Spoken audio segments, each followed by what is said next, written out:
പിതാവിൻ്റെയും പുത്രൻ്റെയും പരിശുദ്ധാത്മാവിൻ്റെയും നാമത്തിൽ ആമേൻ. പ്രിയൻ്റെ പ്രാർത്ഥനയിലേക്ക് എല്ലാവർക്കും സ്വാഗതം. ഈ കഴിഞ്ഞ ദിവസം ധ്യാനത്തിൽ പങ്കെടുത്ത് തിരിച്ചു വന്ന ഒരു ചേച്ചി എന്നോട് പറയുകയുണ്ടായി, അച്ഛൻ പ്രസംഗിക്കുമ്പോൾ ഒരു കാര്യം വളരെ വ്യക്തമായും കൃത്യമായും പറയണം. ഞാൻ ചോദിച്ചു, ചേച്ചി ഞാൻ എന്താണ് വ്യക്തമായും കൃത്യമായും പ്രസംഗത്തിൽ അപ്പോൾ ആ ചേച്ചിനോട് പറയുണ്ടായി, അച്ഛൻ ഇങ്ങനെ പറഞ്ഞ് പഠിപ്പിക്കണം. നമ്മുടെ ദൈവം വാഗ്ദാനങ്ങളിൽ വിശ്വസ്തനായ ഒരു ദൈവമാണ്. നമ്മൾ വിശ്വാസപൂർവ്വം പ്രാർത്ഥിച്ചാൽ ദൈവം നമ്മുടെ ആവശ്യങ്ങൾ നിറവേറ്റി തരും. അത് ഉറപ്പുള്ള ഒരു കാര്യമാണ് അച്ഛൻ. ഒരുപക്ഷെ ചിലപ്പോൾ കാലതാമസം നേരിട്ട് എന്ന് വന്നേക്കാം, പക്ഷേ നമ്മൾ ഒരിക്കലും നിരാശപ്പെടരുത്.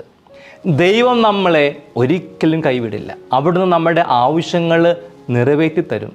അവിടുന്ന് വാഗ്ദാനങ്ങളിൽ വിശ്വസ്തനായിട്ടുള്ള ഒരു ദൈവമാണ്. ഇത് കേട്ടിട്ട് ഞാൻ ആ ചേച്ചിയോട് പറഞ്ഞു, ചേച്ചി പറഞ്ഞത് സത്യമാണ്. ദൈവം ഒരിക്കലും നമ്മളെ കൈവിടുകയില്ല. അവിടുന്ന് നമ്മുടെ ആവശ്യങ്ങൾ കണ്ടറിഞ്ഞ് പ്രവർത്തിക്കും. അവിടുന്ന് വാഗ്ദാനങ്ങളിൽ വിശ്വസ്തനാണ്. ഞാൻ വീണ്ടും കൂട്ടിച്ചേർത്തു, നമ്മൾ പ്രാർത്ഥിക്കുമ്പോൾ ചിലപ്പോഴെല്ലാം ദൈവം പെട്ടെന്ന് ഉത്തരങ്ങൾ നൽകും. യെസ് എന്ന് പറയും. നമ്മുടെ ആവശ്യങ്ങൾ നിറവേറ്റി തരും. വളരെ വേഗം നമ്മുടെ ആഗ്രഹങ്ങൾ ലഭിക്കും. നമ്മുടെ നിയോഗങ്ങൾ അവിടെ നിന്ന് നടത്തി തരും. ചിലപ്പോഴെല്ലാം പ്രാർത്ഥിക്കുമ്പോൾ അവിടെ നിന്ന് നമ്മളോട് പറയുക വെയിറ്റ് എന്നായിരിക്കും, കാത്തിരിക്കുക. കുറച്ച് സമയം എടുത്തായിരിക്കും നമ്മുടെ ആവശ്യങ്ങൾ നിറവേറ്റി തരിക. അപ്പോഴേ നമ്മൾ നിരാശപ്പെടുവാനായിട്ട് പാടില്ല. കാരണം നിരാശ സാത്താൻ്റെ ആയുധമാണ്. കാത്തിരിപ്പിനൊടുവിൽ അവിടെ നിന്ന് നമ്മുടെ ആവശ്യങ്ങൾ നിറവേറ്റി തരും. ചിലപ്പോഴെല്ലാം കുറേ പ്രാർത്ഥിച്ചിട്ട് ദൈവം നമ്മുടെ ആവശ്യങ്ങൾ നിറവേറ്റി തരുന്നില്ലെന്ന് നമുക്ക് തോന്നിയേക്കാം. കാരണം നമ്മൾ കുറേ പ്രാർത്ഥിച്ചു, കുറേ കാത്തിരുന്നു, പക്ഷേ പ്രാർത്ഥിച്ച നമുക്ക് ലഭിക്കുന്നില്ല. ഓർക്കുക, അപ്പോഴും നമ്മുടെ ദൈവം ഒരിക്കലും നോ എന്ന് പറയില്ല. കാരണം നമ്മുടെ കർത്താവിന് ഒരിക്കലും നോ എന്ന് പറയുവാനായിട്ട് അറിയില്ല. അവിടത്തേക്ക് അത് പറ്റില്ല. കാരണം നമ്മുടെ ദൈവം വാഗ്ദാനങ്ങളിൽ വിശ്വസ്തനായിട്ടുള്ള ഒരു ദൈവമാണ്. കാത്തിരുന്നിട്ടും ലഭിക്കാതെ വരുമ്പോൾ ദൈവം നമ്മളോട് പറയുന്നത് ഇങ്ങനെയാണ്, I have another plan for you. എനിക്ക് നിന്നെക്കുറിച്ച് മറ്റൊരു പദ്ധതിയുണ്ട്. അപ്പോഴും ഓർക്കുക, ദൈവം നോ എന്ന് പറയില്ല. കാരണം നമ്മുടെ ദൈവം വാഗ്ദാനങ്ങളിൽ വിശ്വസ്തനായിട്ടുള്ള ഒരു ദൈവമാണ്. എന്നൊരു കൊച്ചു അനുഭവം ഞാൻ നിങ്ങളുമായിട്ട് പങ്കുവയ്ക്കുവാനായിട്ട് ആഗ്രഹിക്കുകയാണ്. ഈ കഴിഞ്ഞ 2 വർഷമായിട്ട് ഞാനൊരു വ്യക്തിക്ക് വേണ്ടി പ്രാർത്ഥിക്കുകയായിരുന്നു. ആ വ്യക്തിയുടെ 2 നിയോഗങ്ങൾക്ക് വേണ്ടിയിട്ടാണ് ഞാൻ പ്രാർത്ഥിച്ചിരുന്നത്. 1.5 വർഷം സമയമെടുത്തു ആദ്യത്തെ നിയോഗം ലഭിക്കുവാൻ വേണ്ടി. ഞാൻ വീണ്ടും കാത്തിരുന്നു 2ാമത്തെ നിയോഗം ലഭിക്കുവാൻ. വലിയൊരു വിശ്വാസത്തോടുകൂടെ ഞാൻ പ്രാർത്ഥിച്ചു, കാത്തിരുന്നു, പ്രത്യാശയോടുകൂടെ കാത്തിരുന്നു. ദൈവത്തിൻ്റെ സമയത്തിന് വേണ്ടിയിട്ട് ദൈവം ഇടപെടുവാൻ വേണ്ടി. അങ്ങനെ ഞാൻ കാത്തിരുന്നതിൻ്റെ ഫലമായിട്ട് സമയത്തിൻ്റെ തികവിൽ ദൈവം ഇടപെട്ടു. അങ്ങനെ 2 നിയോഗങ്ങൾ പ്രിയപ്പെട്ടവരെ ദൈവം എനിക്ക് നടത്തി തന്നു. കുറച്ച് സമയമെടുത്തുവെങ്കിൽ പോലും വാഗ്ദാനങ്ങളിൽ വിശ്വസ്തനായ നമ്മുടെ ദൈവം ഒരിക്കലും നമ്മളെ കൈപിടിക്കില്ല. പ്രാർത്ഥന നമ്മൾ ചോദിക്കുന്നത് ഉറപ്പായും ദൈവം നമുക്ക് നൽകും. ക്ഷമയോടെ കാത്തിരിക്കുവാനുള്ള ഒരു മനസ്സ് നമുക്കുണ്ടായിരിക്കണം. പ്രത്യാശയോടുകൂടെ കാത്തിരിക്കുവാനായിട്ട് നമുക്ക് സാധിക്കണം.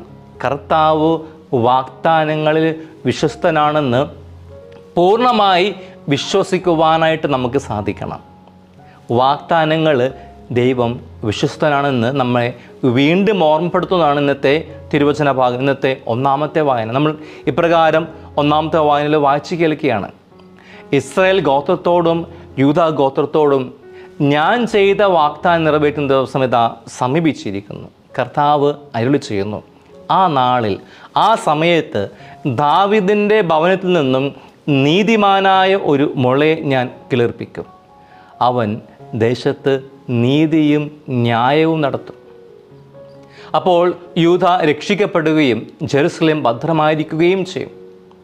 വചനത്തിൽ നമ്മൾ വായിച്ചു കേട്ട ദാവീദിൻ്റെ ഭവനത്തിൽ നിന്നും നീതിമാനായിട്ടുള്ള ഒരു മുളയെ ഞാൻ കിളിർപ്പിക്കുമെന്നുള്ളത് അത് ഈശോയെക്കുറിച്ചുള്ള പ്രവചനമാണ്, ദൈവത്തിൻ്റെ വലിയ വാഗ്ദാനമാണ്. ആ പ്രവചനത്തിൻ്റെ പൂർത്തീകരണമാണ് ക്രിസ്തുവിൻ്റെ മനുഷ്യ അവതാരം.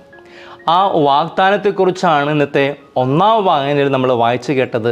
ആ വാഗ്ദാനം നിറവേറപ്പെട്ടതാണ് ക്രിസ്മസ്. അങ്ങനെ ദൈവിക വാഗ്ദാനങ്ങളുടെ പൂർത്തീകരണമാണ് ക്രിസ്മസ്, കർത്താവിൻ്റെ തിരുപ്പിറവി. അങ്ങനെ കർത്താവിന് തിരുപ്പിറവി ആഘോഷിക്കുവാനായിട്ടുള്ള ഒരുക്കമാണ് ആഗമനകാലം. ഇന്ന് ആഗമന കാലത്തിലെ ഒന്നാമത്തെ ഞായറാഴ്ചയിലേക്ക് നമ്മൾ പ്രവേശിച്ചിരിക്കുകയാണ്. എന്താണ് ഈ ആഗമനകാലം?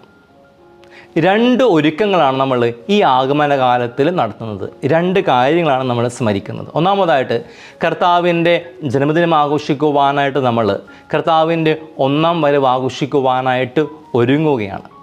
രണ്ടാമതായിട്ട് കർത്താവിൻ്റെ 2-ാമത്തെ വരവ്, മഹത്വത്തിലുള്ള വരവ് ആഘോഷിക്കുവാനായിട്ടുള്ള ഒരുക്കമാണ് ഈ ആഗമനകാലം. കർത്താവിൻ്റെ 2-ാമത്തെ വരവിനെക്കുറിച്ചാണ് ഇന്നത്തെ സുവിശേഷത്തിൽ നമ്മൾ വായിച്ചു കേട്ടത്. ആഗമനകാലം ആദ്യത്തെ ഞായറാഴ്ച മുതൽ ഡിസംബർ 16 വരെ. കർത്താവിൻ്റെ 2-ാമത്തെ വരവ്, സെക്കൻഡ് കമ്മിങ് ഓഫ് ക്രൈസ്റ്റ് അഥവാ എസ്കറ്റലോജിക്കൽ കമ്മിങ് ഓഫ് ക്രൈസ്റ്റ് ആഘോഷിക്കുവാനായിട്ടാണ് നമ്മൾ ഒരുങ്ങുന്നത്. 2-ാം ഭാഗത്തിൽ, അതായത് ഡിസംബർ 17 മുതൽ 24 വരെ കർത്താവിൻ്റെ 1-ാമത്തെ വരവ്, ചരിത്രത്തിൽ അവതരിച്ച കർത്താവിൻ്റെ ജന്മദിനം, ഹിസ്റ്റോറിക്കൽ കമ്മിങ്, ക്രിസ്തുവിൻ്റെ മനുഷ്യ അവതാരം ആഘോഷിക്കുവാനായിട്ട് നമ്മൾ ഒരുങ്ങുന്നു. അതിനാൽ തന്നെ പ്രത്യാശയുടെയും പ്രതീക്ഷയുടെയും സന്തോഷത്തിൻ്റെയും കാത്തിരിപ്പിൻ്റെയും ദൈവിക വാഗ്ദാനങ്ങളുടെ പൂർത്തീകരണത്തിൻ്റെ കാലമാണ് ഈ ആഗമനകാലം. അങ്ങനെ 2 കാര്യങ്ങൾക്ക് വേണ്ടിയിട്ടുള്ള കാത്തിരിപ്പാണ് ഈ ആഗമനകാലം. ചരിത്രത്തിൽ അവതരിച്ച കർത്താവിൻ്റെ ജന്മദിനം ആഘോഷിക്കുവാനായിട്ടുള്ള കാത്തിരിപ്പ്, കർത്താവിൻ്റെ 2-ാമത്തെ വരവിന് വേണ്ടിയിട്ടുള്ള കാത്തിരിപ്പ്. ഈ കാത്തിരിപ്പിൻ്റെ ഭാഗമായിട്ട്, ഒരുക്കത്തിൻ്റെ ഭാഗമായിട്ട് ആഗമനകാലത്തിൽ ഗ്ലോറിയ പാടുന്നില്ല. അതുപോലെ തന്നെ അൾത്താരയിൽ പൂക്കൾ കൊണ്ടുള്ള അലങ്കാരങ്ങൾ മിതമായിട്ട് ക്രമപ്പെടുത്തുന്നു. എങ്ങനെയാണ് നമ്മൾ ഒരുങ്ങേണ്ടത്? ഇന്നത്തെ സുവിശേഷം നമുക്ക് വ്യക്തമായിട്ടുള്ള നിർദ്ദേശങ്ങൾ നൽകുന്നു. ഇന്നത്തെ സുവിശേഷത്തിൽ വചനത്തിൻ്റെ അവസാന ഭാഗത്ത് നമ്മൾ വായിച്ചു കേൾക്കുന്നു, പ്രാർത്ഥനയുടെ മാർഗത്തിലൂടെയാണ് നമ്മൾ ഒരുങ്ങേണ്ടത്. ഇന്നത്തെ വചനം ലൂക്ക 21:36 നമ്മൾ വായിക്കുന്നു, സംഭവിക്കുവാനിരിക്കുന്ന ഇവയിൽ നിന്നുമെല്ലാം രക്ഷപ്പെട്ട് മനുഷ്യപുത്രൻ്റെ മുൻപിൽ പ്രത്യക്ഷപ്പെടുവാൻ വേണ്ട കരുത്ത് ലഭിക്കുവാൻ സദാ പ്രാർത്ഥിച്ചു ജാഗരൂകരായിരിക്കുവാൻ. അതായത് പ്രാർത്ഥിച്ചുകൊണ്ട് ജാഗരൂകരായിരിക്കുവാൻ, പ്രാർത്ഥിച്ചുകൊണ്ട് ഉണർവുള്ളവരായിരിക്കുവാൻ, പ്രാർത്ഥിച്ചുകൊണ്ട് ഒരുക്കമുള്ളവരായിരിക്കുവാൻ സുവിശേഷം നമ്മളെ ആഹ്വാനം ചെയ്യുന്നു. സുവിശേഷം നമ്മളെ ഓർമ്മപ്പെടുത്തുകയാണ്. പ്രാർത്ഥനയുടെ ഏറ്റവും വലിയ മാതൃക അത് ഈശോ തന്നെയാണ്. വിശുദ്ധ ഗ്രന്ഥത്തിൽ പ്രാർത്ഥിക്കുന്ന ഈശോയെ നിരവധി സ്ഥലങ്ങൾ നമുക്ക് കാണുവാനായിട്ട് സാധിക്കും. മർക്കോസ് 1:35 നമ്മൾ വായിക്കുന്നു, അതിരാവിലെ അവൻ ഉണർന്ന് ഒരു വിജന സ്ഥലത്തേക്ക് പോയി, അവിടെ അവൻ പ്രാർത്ഥിച്ചുകൊണ്ടിരുന്നു. അനുദിനത്തിലെ പ്രവർത്തനങ്ങൾക്ക് ശേഷം ഈശോ മലമുകളിലേക്ക് വീണ്ടും പ്രാർത്ഥിക്കുവാനായിട്ട് പോവുകയാണ്. ഓരോ അത്ഭുതങ്ങൾ പ്രവർത്തിക്കുന്നതിന് മുൻപായിട്ട് അവിടുന്ന് പ്രാർത്ഥിക്കുന്നു. രോഗികൾക്ക് വേണ്ടി പ്രാർത്ഥിക്കുന്നു, തുടർന്ന് അവരെ സുഖപ്പെടുത്തുന്നു. ലാസറിനെ ഉയർപ്പിക്കുന്നതിന് മുൻപായിട്ട് യേശു പ്രാർത്ഥിച്ചു. യോഹന്നാൻ 11:41 നമ്മൾ വായിക്കുന്നു, യേശു കണ്ണുയർത്തി പറഞ്ഞു, പിതാവേ, അങ്ങൻ്റെ പ്രാർത്ഥന ശ്രവിച്ചതിനാൽ ഞാൻ അങ്ങേക്ക് നന്ദി പറയുന്നു. അങ്ങൻ്റെ പ്രാർത്ഥന എപ്പോഴും ശ്രവിക്കുമെന്നും എനിക്കറിയാം. ഈശോ തൻ്റെ ശിഷ്യന്മാർക്ക് വേണ്ടി പ്രാർത്ഥിക്കുന്നതായിട്ട് നമ്മൾ യോഹന്നാൻ 17:9 വായിക്കുന്നു. ഞാൻ അവർക്ക് വേണ്ടിയാണ് പ്രാർത്ഥിക്കുന്നത്, ലോകത്തിന് വേണ്ടിയല്ല. അങ്ങെനിക്ക് തന്നവർക്ക് വേണ്ടിയാണ് പ്രാർത്ഥിക്കുന്നത്, എന്തെന്നാൽ അവർ അവിടത്തേക്ക് ഉള്ളവരാണ്. എനിക്കുള്ളതെല്ലാം അങ്ങയുടേതാണ്. ഗെത്സമൻ തോട്ടത്തിൽ പ്രാർത്ഥിക്കുന്ന ഈശോ നമ്മൾ വീണ്ടും മത്തായി 26:39 കാണുകയാണ്.